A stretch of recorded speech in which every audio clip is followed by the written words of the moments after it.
Hi, I'm sitting at my workbench, which explains this strange underlighting here. But I wanted to give you all a little bit more detailed look at the project that I've been working on lately. I gave you a little bit of a preview while it was still a work in progress in the last video. It was the PlayStation to DDR cabinet, or more generally, JAMMA adapter that I've been working on. Well, it's all finished and put together now, and I wanted to kind of explain what I did and give you a little bit of a backstory on it, and just generally show how it works. Okay, so here it is. In the last video, I only had the player 1 side hooked up and the video, and it was all just kind of loose and a big mess. Well, it's still a big mess, but I've also added player 2, and I've mounted everything to this board, which is the same size as what the 573 in the DDR cabinet is mounted to.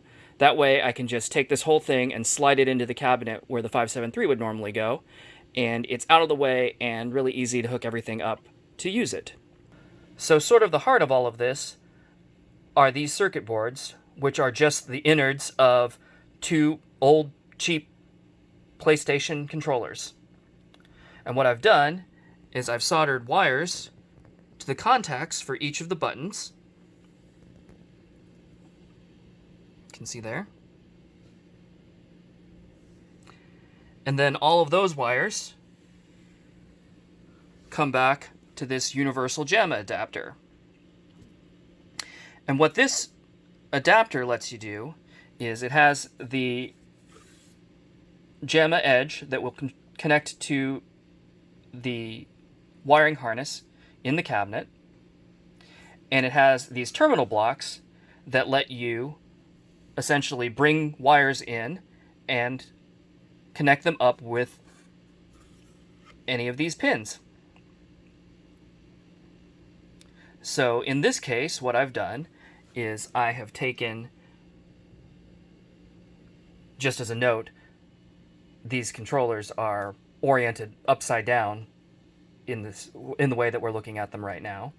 So this is actually the D-pad, and it's up, down, left, right.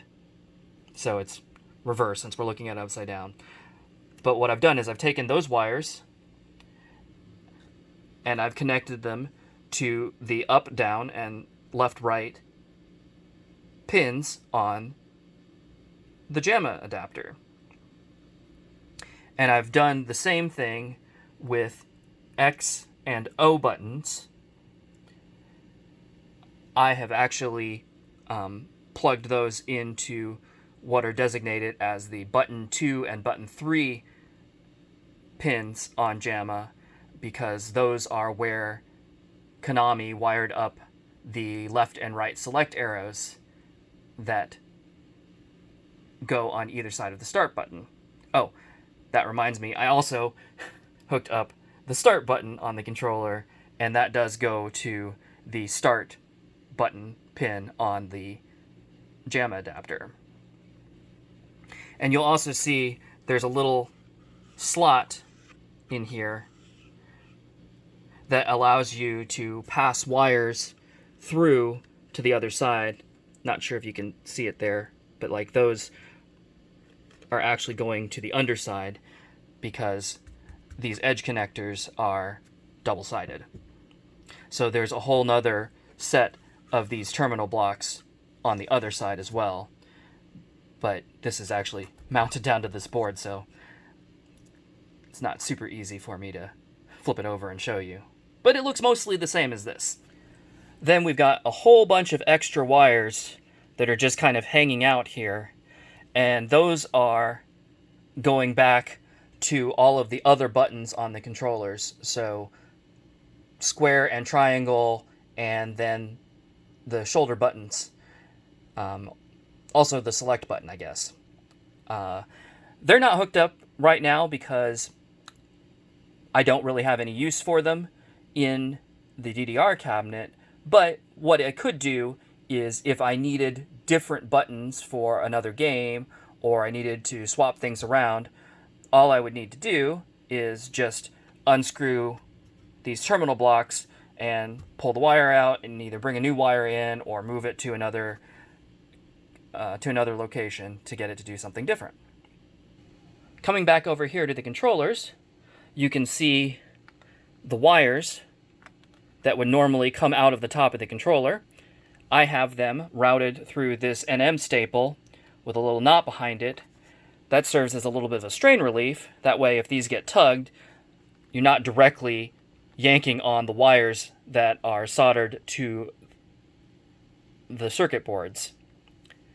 That hopefully will prevent any accidents where I actually start tearing this thing apart if I happen to get the controller wires hung up on something while I'm either installing this or taking it out of the cabinet, or who knows, tripping over it, as I probably will at some point. Anyway, you can follow these back into all of this wiring here and see our two standard PlayStation controller connectors. Remember these guys? Remember when controllers were wired? Anyway, you'll also see here the PlayStation AV connector. This cable was a European SCART AV cable, and the reason we use that is on those cables there is an RGB signal, or there are RGB lines which are compatible with an arcade monitor. But again, follow through all of the cables, come back here through another NM staple, another knot, again for strain relief, and that gets routed onto this little guy. And actually, mostly the RGB signals just get passed straight through. However, there is no sync signal for the monitor, so what we're doing is we're taking the composite video, which is also in the cable, and feeding it into that chip that you see there, and we're able to strip the sync signal out of that,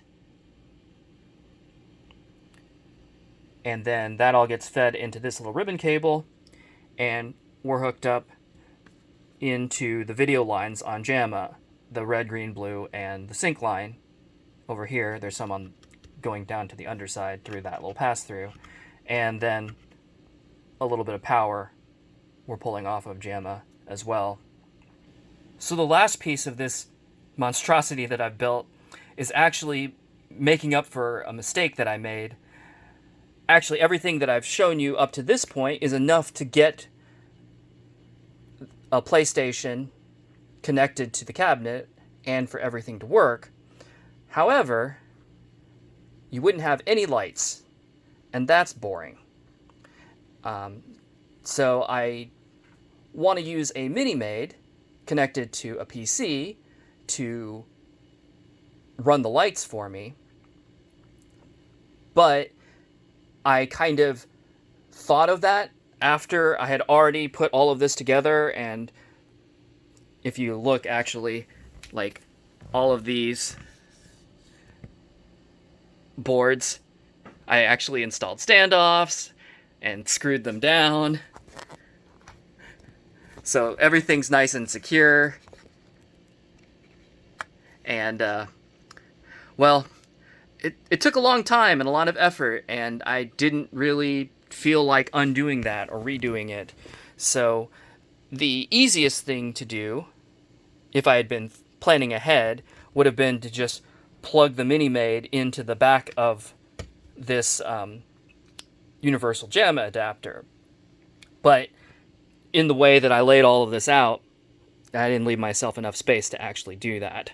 So I just grabbed this JAMMA extension cable that I had actually bought for another project. However, it didn't really work for that, but it will work for this. So that's what's plugged into the back of this universal adapter, and then goes out to another JAMMA connector that I can plug onto the Mini-Maid. And the reason that there are 2 rows of terminal blocks on these universal adapters is essentially so, in addition to introducing new signal cables like I've done here, you can also pass through anything through. You can also pass signals through from one side of the adapter to the other by just hooking up wires across. So what I've done is on up, down, left, and right, you can see, in addition to the wires coming in from the controllers, actually in this case going out to the controllers, I also have wires in there going to the backside where that extender is hooked in. That way, when you push on one of the aero panels on the stage, not only will it send that signal over to the controller so that the PlayStation will pick it up, it'll also send it over on this harness over to the Mini-Maid so that the Mini-Maid will know, oh, I need to light up that aero panel because you're stepping on it. So now that I've gone through and shown you how all of this was put together, I'll give you a little bit of a backstory as well. These controllers actually came from an adapter that someone built for me a long time ago, probably 15 years ago, or maybe a little bit more. And I'm so sorry, I don't even, it's been so long, I don't even remember who actually did that for me anymore. So if you happen to be watching and you remember doing it for me, leave a note down in the comments, and hey, we can reconnect. But anyway, when that person had built it, they had only hooked up, down, left, and right, so the D-pad. And the way that they had set it up was that instead of plugging into JAMMA, it actually had a cable that went to the stage I/O board that lives under one of the metal panels on the DDR stage. It worked. It worked just fine. The only problems with that are it was a real pain to hook up because it meant having to partially disassemble the actual DDR stage, whereas this I can just plug it straight into the JAMMA harness, and it's real easy. And the other problem is, since only the D-pad was hooked up, it meant that I had to have the controllers still sitting out in order to push other buttons to be able to select a song, start the game, do all of that kind of stuff. So, actually, I can show you over here. These are the shells of the controllers that those boards used to be in. And so, essentially, there were just all of these wires, although it was just the 4 for the D-pad, were just kind of coming out from underneath the plastic shell of these controllers, and just sort of squeeze through. I don't have the backside here, but it was just kind of like squeezing out from the edge and sort of half sandwiched back together. But basically, if I needed to push, the start button or the X button or anything like that, I had to go to wherever those controllers were sitting and physically push it. Whereas now, since I have all of the buttons hooked up, I'm able to just hook them up straight to the cabinet buttons, the start button and the left and right select arrows. So that makes it a lot more convenient for me. Anyway, now that I've gone through all of that, I will show you how all of this goes into the cabinet. Okay, so here we are at the back of my DDR cabinet, and I actually have my streaming computer back here, so there's a whole mess of other wires for various other purposes back here already, so it's a little bit of a mess, so sorry about that. But anyway, you can see that I've already removed the normal 573 system unit. So let me see if I can hold the camera and do this.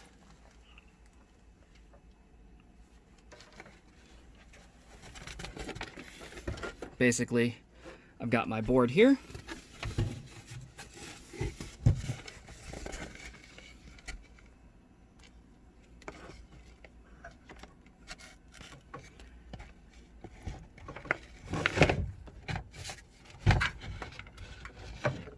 Fits right into the slot. And the whole thing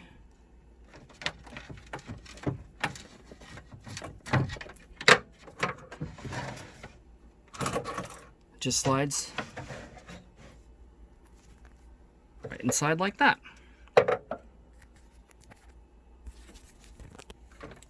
So you can see it all in there. And I actually have a mini made sitting up here, and then these are all the cabinet connectors already plugged in for player 1 and player 2, and the cabinet lights and the base neons. So I'll just grab the other end of that extension cable that I showed you, and that plugs right on to there, which I don't know if I can do with one hand.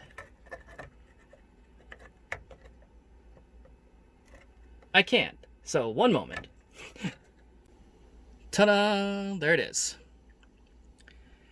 Anyway, then we can grab the controller connectors that are coming off there, and we'll just bring them right up the side of the cabinet here, where I've got PlayStation 2 ready and waiting.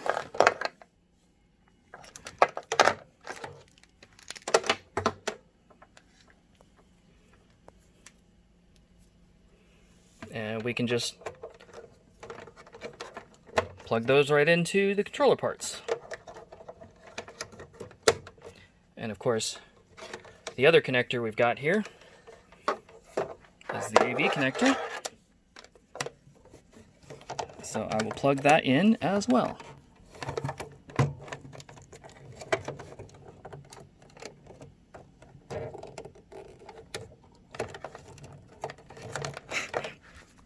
Sorry, it's a little difficult to do this while I'm holding the camera.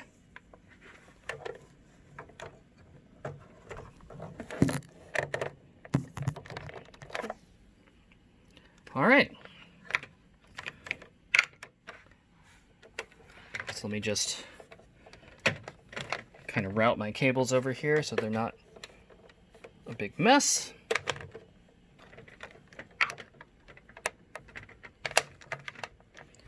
And we're ready to go. So I'm going to come back around here to the other side, and what I need to do is grab the JAMMA harness. This is from the cabinet itself, and plug it on to my little universal adapter board there. Let me see if I can get it to actually focus there.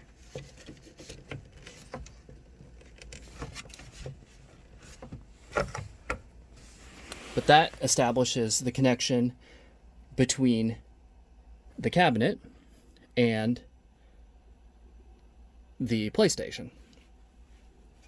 So now, as all of the signals come in from the various buttons in the cabinet and also the arrows of the stage, they get put onto the wires that then go to the PlayStation controllers, and essentially that way when you push the start button on the cabinet, for instance, it triggers the start button on the PlayStation controller, which then is plugged into the PlayStation and comes across to the PlayStation as a start. And then the same thing for the up, down, left, right of the stage arrows. Those get translated into the D-pad directions, up, down, and left and right. And then, like I showed you on the workbench, we've got the video signal also coming in from the PlayStation, which gets put onto the JAMMA harness of the cabinet, which then goes up to the monitor, where what I've done up here is built a little adapter for the plug that would normally plug into the monitor to give it its signal into an HD15, which you probably know as a VGA connector, which I've plugged into a little splitter, one side of which is going into the monitor so that I can see it in the cabinet, and then the other side of which is going down to my capture device for doing recordings or streams from the computer that's sitting down here. Coming back around to this side again, this particular AV cable had this nice little feature. It has a little breakout box in line that gives you composite video along with stereo audio out. So what I can do with this is plug in these little piggyback connectors for audio, and those go down into this mixer, which is then goes down into the PC to be captured as audio, again, for recordings or streams. And then on the back of these piggyback connectors, these cables go back down to the audio amplifier inside the DDR cabinet. That way, the PlayStation's audio will come out of the speakers on the cabinet. Okay, now that you've seen how everything got put together, let me give you a quick demonstration of everything actually working. I'm just going to turn on the cabinet here.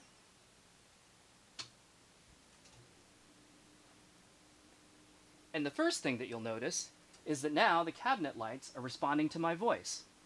What's actually happening here is that my good friend, the hacking hyena, Genji Tyranno, put together a little program that works with Minimade, and what it does is it takes the audio coming in on the line input of the PC and analyzes it and turns it into commands for the Minimade to activate the cabinet lights. It's just a little something to give this more of an arcade-like experience, even though what we'll be playing is console mixes. And speaking of consoles, I've got the PlayStation 2 over here on the side of the cabinet, and got a copy of DDR Max, the US version. Go ahead and put it in the drive.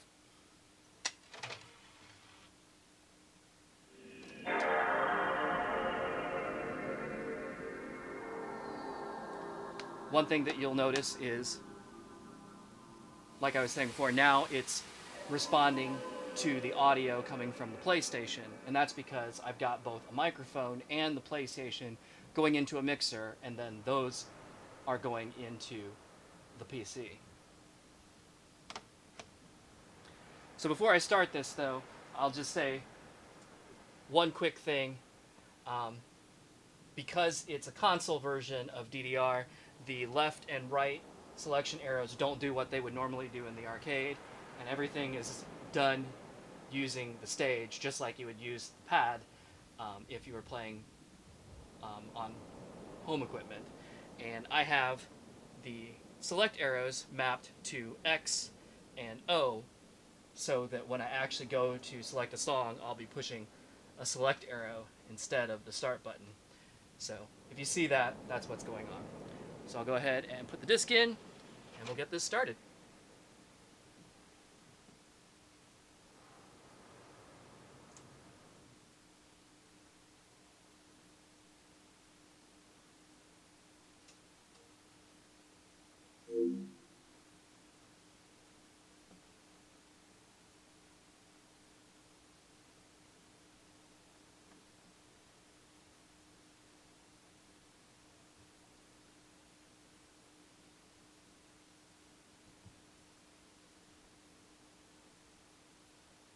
All right.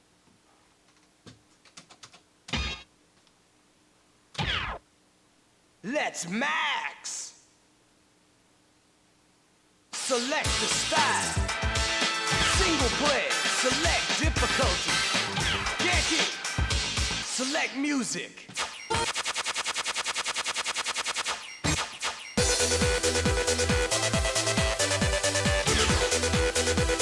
First step. Are you ready? Let's step.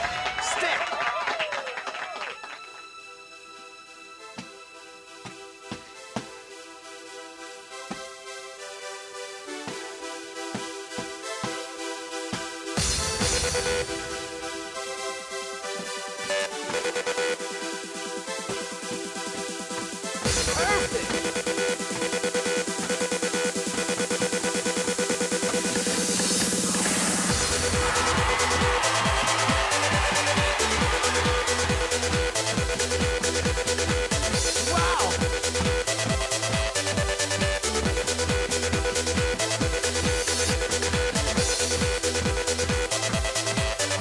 100 combo. Great!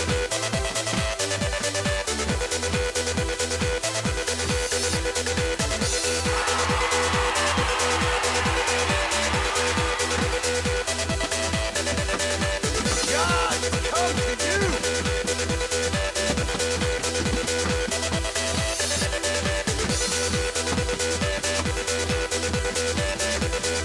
200 combo. You're doing pretty good.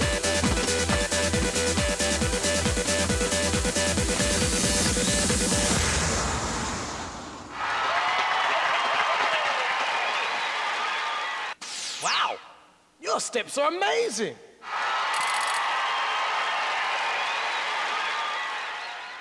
All right, so it looks like everything's working.